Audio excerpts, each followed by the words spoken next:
Hi and welcome to Alba Physio. We're doing our live session today talking about puppies.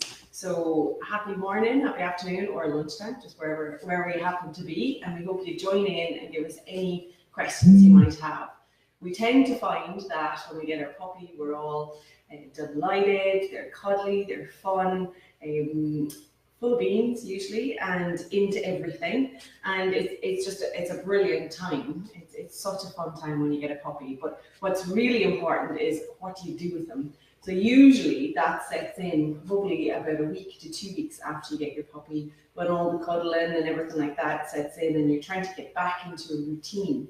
You can really struggle sometimes to actually find what you should be doing with your dog. I tend to find, and we tend to find here at Alba Physio, that we get a lot of folk that will give us lots of different chat on what they've heard. A lot of people will give you their opinion. A lot of people will tell you what they did with their dog, and it's really difficult because there's sometimes no right or wrong answer. So what we want to do today is we want to cover some of the myths. We want to get through and talk to you a little bit about what you should be doing with it, maybe what you shouldn't be doing with your dog and your puppy, integrating them into your life, and really just setting them up to achieve for their life. Because that's really part of being a puppy is setting them up to achieve, so that they're happy going to the vets where possible. They're not as stressed meeting other dogs, or they're not stressed meeting people. Because you can't control all the environment. You can't control if you're out walking your puppy or your dog. And most people can't help it but get really into it and really try and up into the face and things like that. So it's setting them up to achieve for that. Hey Karen, how you doing? Good to see you. Big hi to Callie as well. Callie will know a lot of these exercises. But yeah, so puppies. So let's get cracking on chatting about puppies. So one of the first things I get asked is, what should I be doing with my puppy? And it's such a big question. It's a massive question. And the great thing about some of these things that we're going to cover today is you can actually cover these with any dog. So it's not just a puppy, but there's specific considerations that you need to take into account with regards to puppies, because they've got a lot of stuff going on. So one of the things we know they've going on is they're growing. So that has implications on their bones, on their muscles, on the soft tissues, and everything else to catch up. And also on their brains, because they're trying to figure out where their feet are. It's always, how many people will laugh when you see your puppy kind of falling over itself, because it just doesn't know where its feet are in space at all. They happen to be down there, the legs happen to be attached, but sometimes they're not as coordinated as possible. So what we want to try and do is we want to try and get a mix of everything. So to help your puppy from a physio perspective, we come at it from a bunch of angles. So one of the first angles is probably the most obvious, is the activity side. So this is really tough because it's very breed specific. Every breed has their own considerations, but it's also very dog specific. So if you have a dog that has a really long back, if you've got a dog that's biomechanically long in the legs behind as opposed to in front, even just thinking about that sets it up to having a different consideration for how you might treat a dog that doesn't have a long back and is short coupled and is a little bit more energetic, or maybe a little bit more laid back. So all these breeds and all these types of breeds and all these different shapes and sizes come massively into consideration. And that's why it's so important to do the right thing for your dog, for your puppy, as opposed to as per breed specification. They're great guidelines, but you've got to be able to integrate it into what's right for your puppy. And the second consideration, which is actually quite a big one as well, is what is it that you'll eventually want to do with your puppy? So it is at this point that you want to start thinking, am I a hill walker? Do I just get to do short walks during the week and then I like to go for beach walks the weekend? Do I want to do agility? Do I want to have quite an active lifestyle? Do I have kids? Is the puppy going to be part of a kid's life? All these kind of things are mass considerations. So if we're looking at a dog that's ultimately going to have a walk in the morning, usually on the lead, maybe around an estate, and maybe a walk in the evening time and some garden walks, that dog, that puppy will have different needs to a puppy that is going to be playing with other dogs, that may be playing with the grandchildren at the weekend who are growing, and there might be more on the way, so that's more things happening, and might be playing as well with just the cat next door, keeping an eye on that cat. You know, there's loads of those considerations. So you want to try and mix and match with that. So that's really the first step, is where do I want to set my puppy up for? What kind of things do I want to set my puppy up to achieve for? So if we're going to have a puppy that's probably not going to get a lot of hill work or even a lot of beach work or a lot of different terrain, then what's really important at this point is they get a little bit of a flavour of everything, so that it helps with them to figure out where their feet are in space. It helps them not only with different sniffs and mind and everything like that, it also helps them use their body well, so that they can manage beach, they can manage hills, and they can start to manage a little of the different terrain and going between different terrain. But to do that as a puppy, we can't bring them to the beach and leave them there, or bring them for a good walk for 2 hours. That's really overstimulus. So we want to get little bits of that. So that's what we're going to talk a little bit about today as well. So it's about finding out what their needs are, but also how they're going to integrate into your life as well, and any changes that might happen with your life. We sometimes will see puppies or dogs a lot of the time that are down the line that have started off with a young family, and sort of then gone into, that's all changed because the family's grown up, or they've gone then to a more sedate kind of home. But then we've also got the dogs that start off with a sedate home and then they go on to do agility. So you can't always tell what your dog's going to do and what you might want to do with it. But the key bit to today is especially from a physio perspective, is setting them up so that they can achieve. Because that's really the key bit. And that's what gives them confidence. And that's what they love about life. If you set a dog up to not achieve, it's a lot harder for them. So we'll cover, as I said, what you can be doing, different things you can be doing, and any questions that might arise. And if you do have any questions, when you get to see the video afterwards and you come up with some questions, do give us a shout, because we just love hearing those, and we'll post some of the answers on Facebook as well for you. So let's start with the first thing. What we absolutely love to do from a physio perspective is the stuff that you don't think of, I suppose, because most puppies will get a walk. They will get some sort of a walk. They will be on the lead. Hopefully you'll be working on the lead. Most of the time we teach them to sit straight off. So these kind of fundamental things, they usually have down, or owners and most of us are working on. But it's all the little hidden stuff that we want to work on. So let's look at the home environment to start with. So when your puppy is running around and doing things, what are they going to get exposed to? Are they allowed up the stairs? Are they not? Did we not allow them on the couch to start with because they couldn't make it, and now we do allow them on the couch? So these are big movements that they've got to be able to manage, control themselves, coordinate, and balance. So if you have a puppy that's tearing down the stairs, that's often because they're not actually controlling themselves well, using their core and stepping through to maintain their balance and protect their joints. They're often just kind of going for it. And that can be sometimes a bit of a hilarity point, but on the grand scheme of things, we want to protect those joints because they're still growing. So the bones and the muscles and things like that are still very vulnerable. Some dogs up to 18 months at least. So you want to really think of that. And the other consideration, of course, is sometimes if they're spayed early and things like that, it can sometimes have, we don't know how much, but it could potentially have an influence on hormonal levels in the body as well. So let's start with the first thing. Have a look around the home. Do we have laminate floors, wooden floors? Do we have a step or a couple of steps into the house?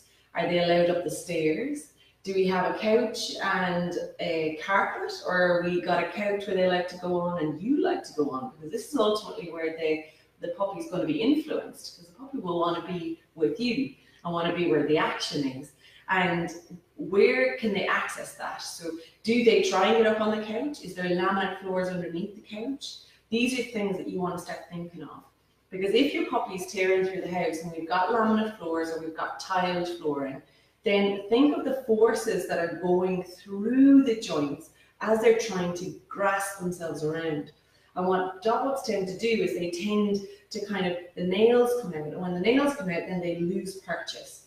And when they lose purchase, they kind of have to switch on all those muscles higher up around the pelvis, around the tummy, sometimes around the shoulders, around the neck, just to try and get themselves around and get themselves moving. So really, you want to, even if you can just monitor those areas, or for the first wee while, just to protect those joints, you might even think about putting matting down, and some non-slip tape is great, just to keep that matting down, so that even if they are tearing around the corner, in as much as you can monitor that, they are getting a little bit more purchase in there. The other thing you can think of is, well, if your rule is, if you don't mind them up on the couch, which I know I'm a little bit tempted to, mine gets up on the couch and on the bed, then set her up to achieve. Set them at an ability to get up. What they will do is they are motivated by you. So they'll want to be with you. So they will try everything. They don't have a switch that says, maybe I'll leave that till later until I grow up a little bit. They actually will want to try, and they'll keep trying. Even if you're not there, they'll keep trying. So sometimes we can actually put steps in and train them to use those steps. So you can use treats, you can use high value rewards, or even just cuddles and lots of encouragement for actually achieving it. So that's one of the things you can start thinking of as well. It's probably the most easiest thing in a way to do, is to just walk into your house or walk in the steps of your puppy, is what I would say. Take a few of their steps, look at where they're going and what they have to manage to actually get around the corner. Or a big one is, when the postman comes to the door, they tear to the door, or when somebody new comes, they're dying to meet them. It's highly excitable. So these are kind of things that you can train now. You can start giving them the support structure so that not only can they manage the stimulus within themselves, which is huge, a coping mechanism in themselves, but also their body can as well. And they're not having high forces go up through those joints, which are still growing and still vulnerable. So that's probably the first and easiest way to do it. The second thing that we like to do as well is we like to put them through their paces, but in a nice way. So a lot of dogs, if you think about it, if you think about how we move, even just as humans, we need to have the muscle power to move. We need to have the signals coming from the spine all the way down and back up. Those signals will tell those muscles to move, but they'll also give you a sense of where your limb is, so that you can then alter what you need to do. So if you're walking on cobblestones, for example, and you've gone over your ankle before, you might find that those signals are a little bit sluggish, and often you're almost gone before you come back. So it's that system we also want to key into with puppies. And of course, there's their mind. And that's super important, because they need to be able to cope with the day-to-day challenges that we often don't even think of. Meeting people, different noises, different sounds, different ground surface, different textures, and just being tired sometimes is even tougher, because they have to cope a little bit more. So we want to set them up for that. So these kind of things can be all integrated in some of the exercises that we do. We usually advise people on a puppy program to actually get their dog up to speed with setting them up to achieve, protecting the joints, and being as strong as they can be. And you don't have to be bringing them to the beach and different terrains and all that kind of stuff in order to be able to do it. So one of the first things that you can do is, we call it a wobble cushion, but you can, if you want, use a normal cushion at home. And Callie will know this one, she'll be a star on this one. So basically what we're trying to do with a wobble cushion, I'm going to show you a wobble cushion in a minute, is we're trying to get the balance, we're trying to get the coordination, and we're trying to get everything going as much as possible. Amy's with me here, thanks very much, Amy. She's trying to avoid the camera, which I don't see why. So this is a giant, there we go, giant wobble cushion. I don't know if you can see it from there. So what you have here is, you have essentially an unstable structure. So when they step on here, they have to really work hard. And this is a big one that we use in the clinic, but you can make your own at home when you can have cushions or a pillow. So even getting your dog to walk across those and manage themselves as they walk across. So if you've ever been on a bouncing castle and you're trying to walk across and somebody's bouncing at the other side, it's quite hard. So that's really what this is. So this really challenges their brain, it challenges their body, it challenges the deep core structures, deep core muscles to balance, to respond to changes in their balance, and to manage themselves. Hi Lauren, how you doing? Which side do I use? Good question. So sometimes I'll use a flat side and sometimes I'll use the other side here. You get quite a bit more purchase on the other side, so that can help. You can also get, for neurological dogs, and we're not, but neurological dogs, they can get more feedback from this side. So it can really help with those guys that are a little bit neurologically compromised. If you've got a wobble cushion, if you're looking to have one, then I would probably mix and match between the two. When you come to puppies, it's always really good to get a variety, because a variety really helps them to kind of respond and learn a bit more, because they get used to simple things, they get used to the same thing over. So great question, really good question, because it's all about thinking about how you can get their brains going as well. So with puppies, you're probably looking at doing very small number of repetitions, and probably only about 10 seconds at a time. To be honest, if they can get a paw on and do really well with that, then that's really good. Finish on a high note, finish on a positive note all the time with these puppies. Their attention span is going to be less, their ability to take everything in is going to be less, and they need time afterwards to process and recover, because that's normal. That's why they sleep that bit more in the early stages. As they get older, that's one of the stages that's often forgotten about, is they need their sleep time and they need their downtime as well, so that they can process all of these things. And they'll still improve through that kind of time as well. So the wobble cushion is great. You can put the forelimbs on it, you can put the hind limbs on it as well. And again, you can get them swaying from side to side. A lot of the puppies in the early stage, if you can get a paw on, you're doing really well, and then you can build up from there. I also really like those blow up beds that you can get. Maybe I'm not going to say Tesco's, but Tesco's have them, and lots of other very viable shops have them as well. So I'm not endorsing them, but you can get those, and even getting your puppy walking across that is brilliant, because that's a super body exercise. But again, you always want to end on a high note, and you always want to set them up to achieve. So if they're struggling to get on, give them time. And that's a key bit, time to get confidence and time to really improve on that. So that's one of the things you can try as well at home. Perfect. So second one is you can also do some ladder work, or you can even get a ladder if your puppy's big enough, put it out in the garden and get them stepping over it. Again, slowly and moving well. If you don't have a ladder, that's absolutely fine. Sometimes we'll get people to use the laundry that's about to go in for a wash, roll that up and get them stepping over it. It doesn't even have to be even. It can be put down in lots of different ways. And that's absolutely, it's really, really good, because it gets the brain going quite a bit as well. And it means then that they have to really think about their stride length, think about picking their legs up.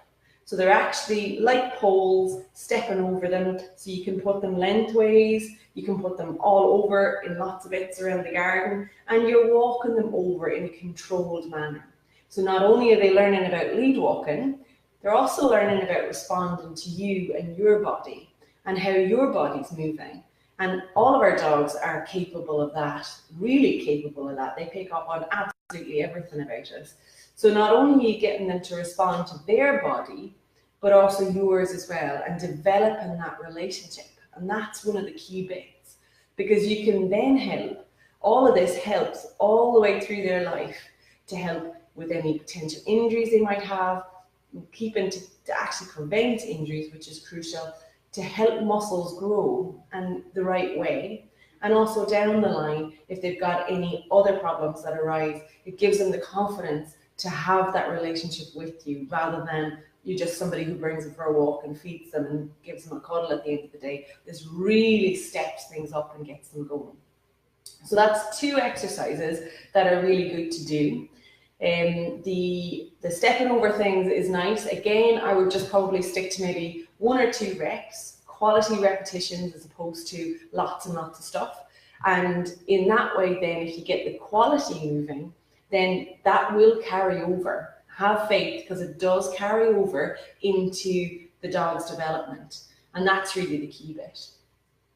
You might find as the puppy goes on, they'll actually want to do a bit more. You'll want to do a bit more, and you can get a little bit more sort of creative when you're out in a walk. They can step over logs, they can step over twigs, roots, around a tree, up on an embankment, down. All these kind of things are fab to do because they really help the dog's growth and what we call, a big word called proprioception. So it's knowing where their feet are, knowing where their body is in space.